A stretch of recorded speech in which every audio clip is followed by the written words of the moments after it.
leia seletivamente, tá? A próxima dica é leia seletivamente.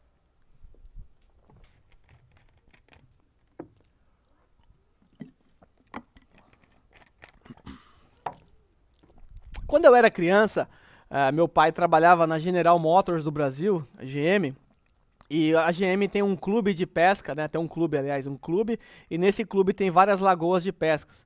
E uma vez meu pai me inscreveu num campeonato de pesca da GM. E fui eu lá, acompanhado do meu pai, por ser uma criança, então eu tinha que estar acompanhado de um adulto. Meu pai foi meu acompanhante e era feito um sorteio, havia bandeirinhas que separavam um espaço do outro, né, entre os competidores, de 1,5 m mais ou menos.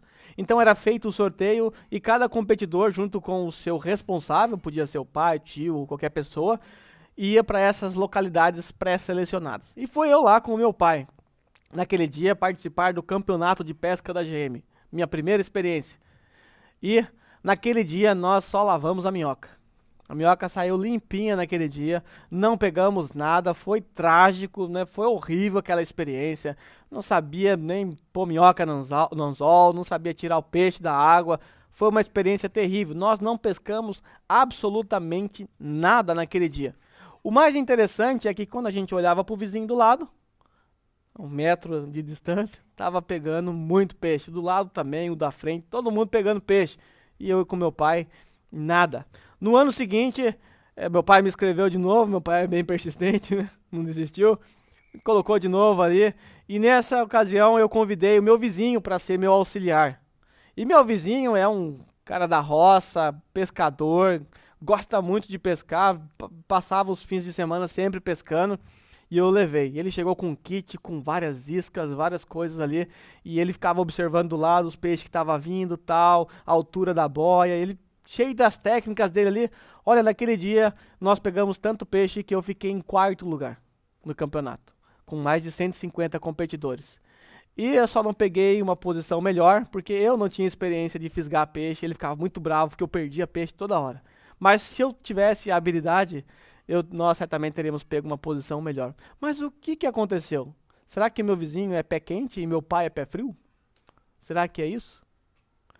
O que aconteceu é que meu vizinho sabia exatamente qual isca certa a se usar. Ele levou bicho de laranja, levou não sei o que, levou tanta coisa que eu nunca nem vi. Ele levou um pedaço de presunto. Achei que era pra gente comer, não era. Era pra pegar um tipo de peixe lá. Eu nem sabia que tinha peixe folgado assim, que queria comer presunto. Então ele levou vários tipos e ele ia observando os peixes que estavam saindo e tal, e ele ia mudando a isca. Olha, era batata. Ele sabia qual isca certa usar. E isso fez com que pegássemos aquela posição. E isso ilustra exatamente esse ponto que nós estamos aqui vendo. Ler seletivamente significa usar as iscas corretas. O que você precisa para estudar um texto bíblico, para colocar em prática, é exatamente colocar em prática essas iscas aí. É jogar essas iscas no texto. Então decore, por favor, essas 6 iscas que eu vou te dar. E a gente vai ver isso. Quando eu entrar na letra I, que é a interpretação, na próxima aula que eu der, nós vamos constantemente jogar essa isca no texto. Ainda hoje eu vou jogar um pouquinho dessa isca para você ver como funciona. São as perguntas que funcionam para qualquer texto bíblico e te ajuda a entender. A primeira pergunta que aparece aí é: quem? Primeira isca que você lança, coloca no seu anzol, olhou para o texto bíblico, joga lá, quem? Quem são as pessoas do texto? Bom, responder essa pergunta é muito fácil, né? Basta apenas a gente ler o texto bíblico, simplesmente dar uma leitura aí que você consegue perceber. Mas uma vez que você identifica um personagem no texto bíblico, então você deve procurar algumas coisas sobre ele. A ideia do quem não é simplesmente você saber quem está ali no texto, o nome, mas fazer algumas perguntas sobre esse personagem. Esse personagem ele pode ter um contexto histórico e isso vai ajudar você na interpretação do texto bíblico. Por exemplo, uma pergunta que você faz, identificou um personagem lá. Você primeiro pesquisa o que é dito sobre esta pessoa. Tá, o que é dito sobre esse personagem que apareceu? O que as más línguas dizem sobre ele, né? Por exemplo, você está lendo Josué 2:1, aí você encontra uma mulher ali chamada Raabe. Aparece Raabe, personagem. O que é dito sobre ela? Ela carrega um título. Que título ela carrega? Prostituta. Então, o que é dito sobre Raabe? Prostituta. E você vai ler todas as vezes que Raabe é mencionada na Bíblia, ela aparece com o título Prostituta Raabe. Né? Já pensou andar com um crachá desse, né? Não sair mais da sua cabeça esse título? Então, a Raabe, todas as vezes que ela aparece com o título de prostituta. Outro exemplo, se você estiver pesquisando, estudando, de repente aparece André. Todas as vezes que aparece André, irmão de Pedro. Tá? Deve ser terrível ser irmão de alguém famoso, né? Você vê, por exemplo, a Sandy, você fala, oi, Sandy Júnior. Não é a Sandy Júnior, é só a Sandy que está ali. Você acaba vinculando com a pessoa famosa, né? Sandy Júnior, filho de Chitãozinho e Chororó. Nossa, como assim, né? Não é filho de Chitãozinho e Chororó. Mas o André aqui, todas as vezes que ele aparece, o André, sabe o André? Conhece o André? Não, aquele irmão do Pedro. Ah, irmão do Pedro. Então, o que é dito a respeito dessa pessoa, isso pode te ajudar no processo de descobrir quem é aí. Que tal você dar uma olhada no livro de Hebreus, capítulo 11, onde você tem aquela lista de heróis da fé e fazer um estudo biográfico de todos aqueles homens, né? O Espírito Santo inspirou o escritor de Hebreus a colocar aquela lista com 11 heróis. Olha, um perfil biográfico desses homens vai te ensinar muito, tá? Muito mesmo. Então, vale a pena você se aventurar a fazer isso. Ok, você encontrou um personagem, você falou quem? Descobriu, tá lá o personagem, apareceu. A outra pergunta que você faz, o que tal personagem diz nessa passagem? O que ele fala aí? A aparição dele aqui nesse texto aqui, o que ele fala, né? Quais são as palavras dele?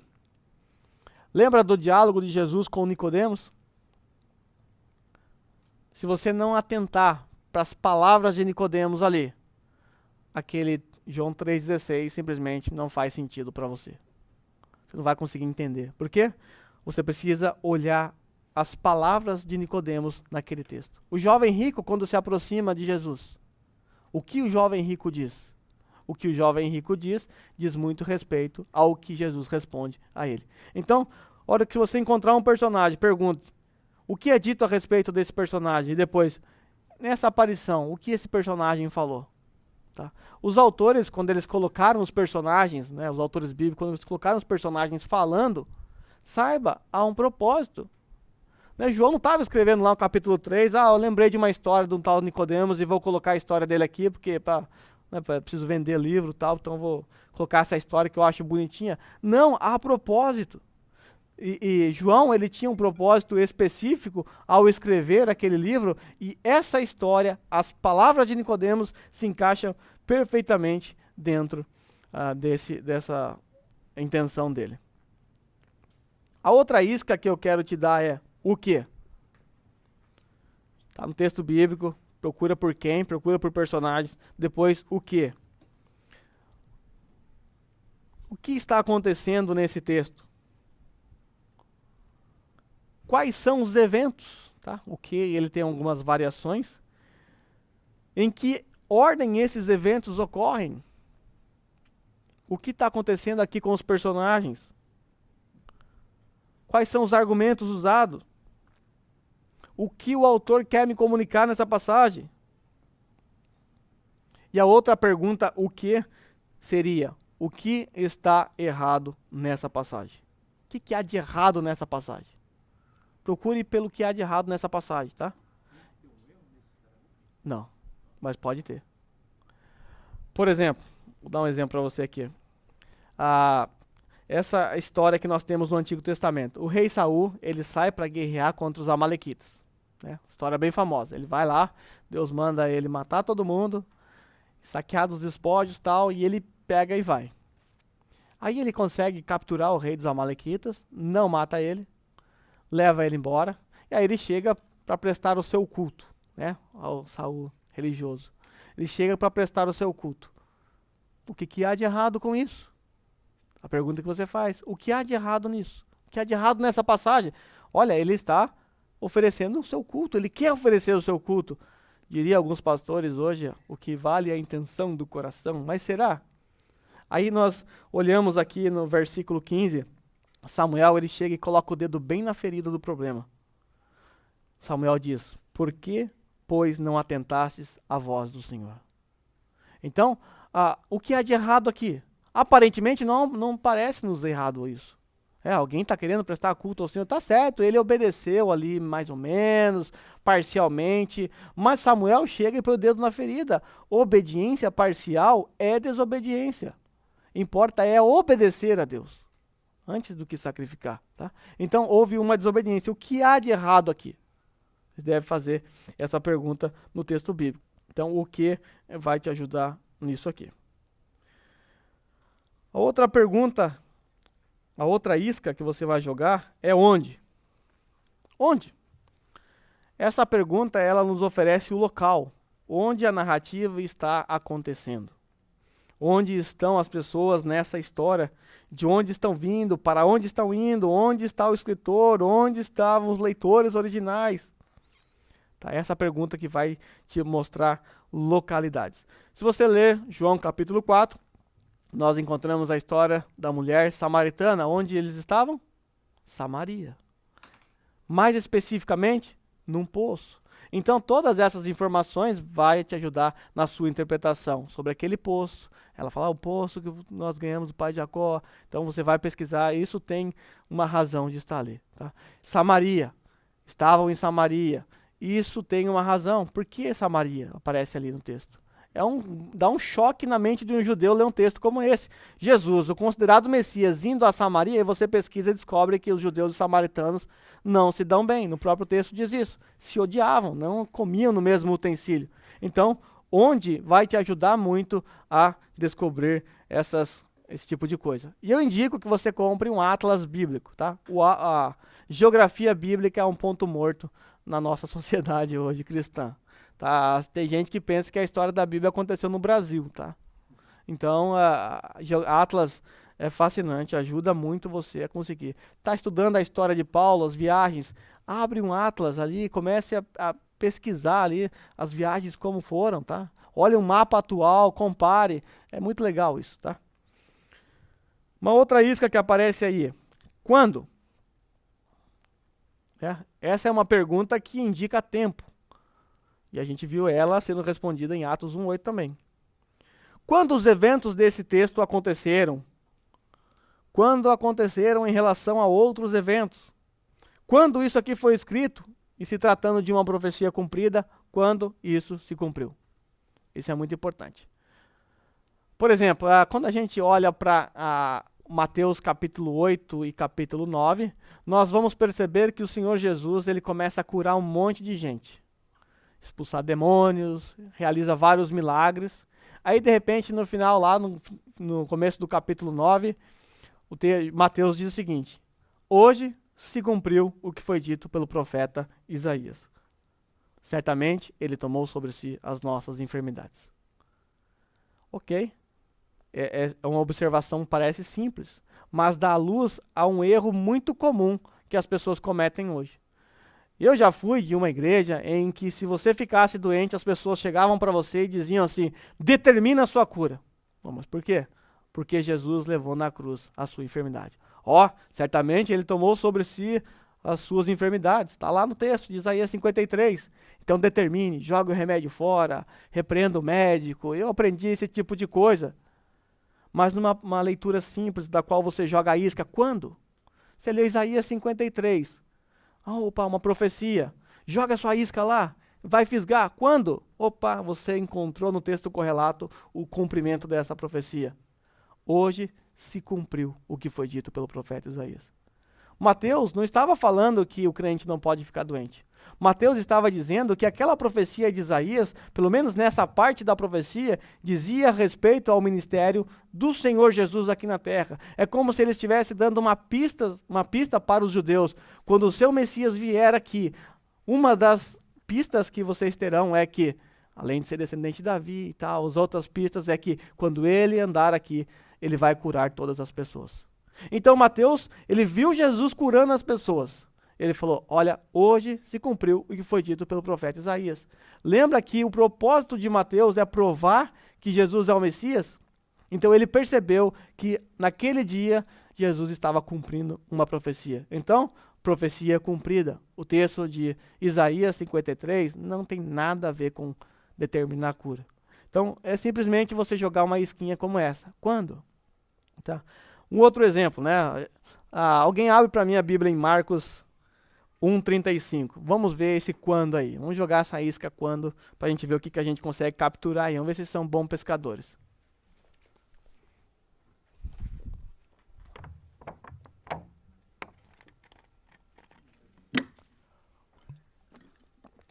Pode ler, por favor.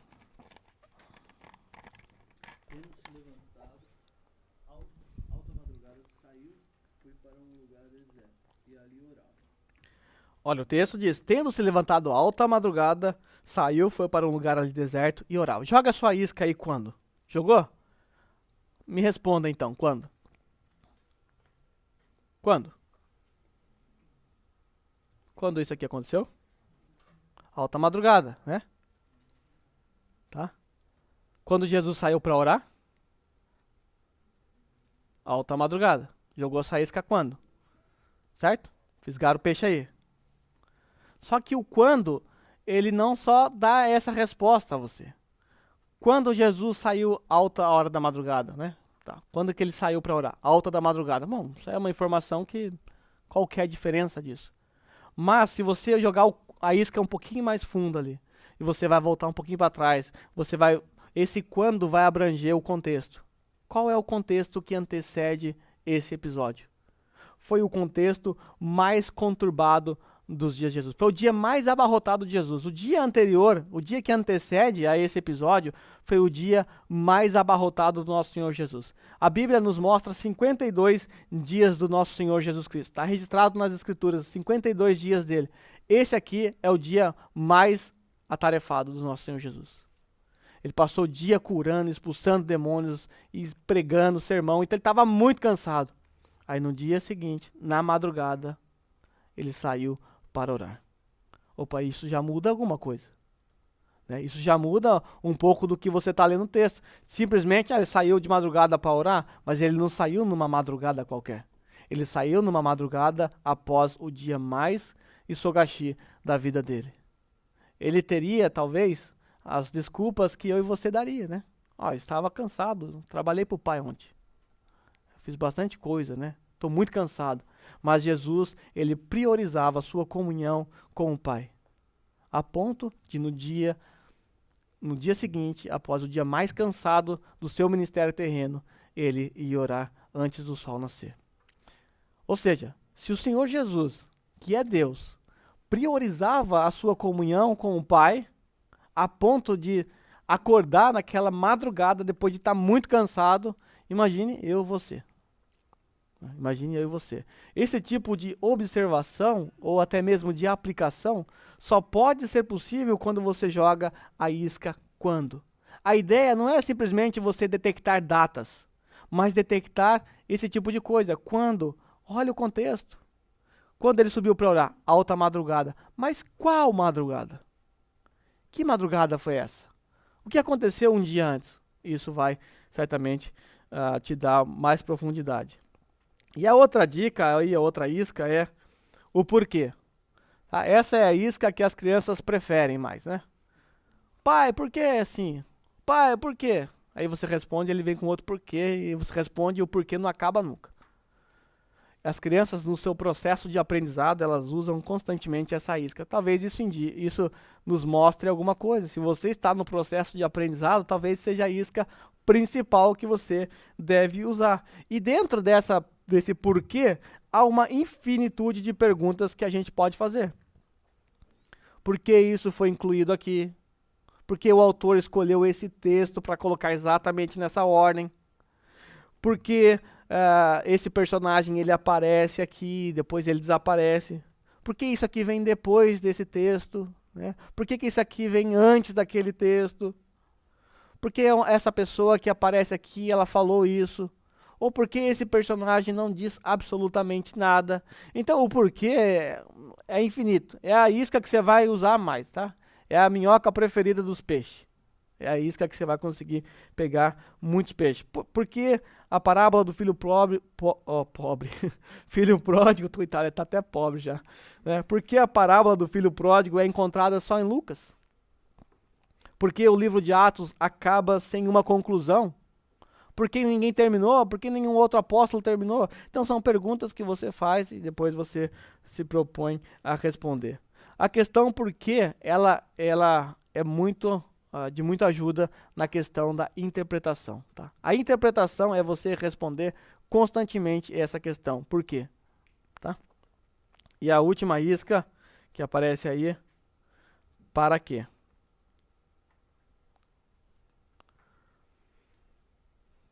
Esse para quê é aquela isca relacionada com a letra A do OICA e que corresponde à nossa aplicação. O que o texto significa para mim? Para que esse texto foi escrito? Qual a finalidade? O que ele quer comunicar em minha vida? O que ele quer me mudar?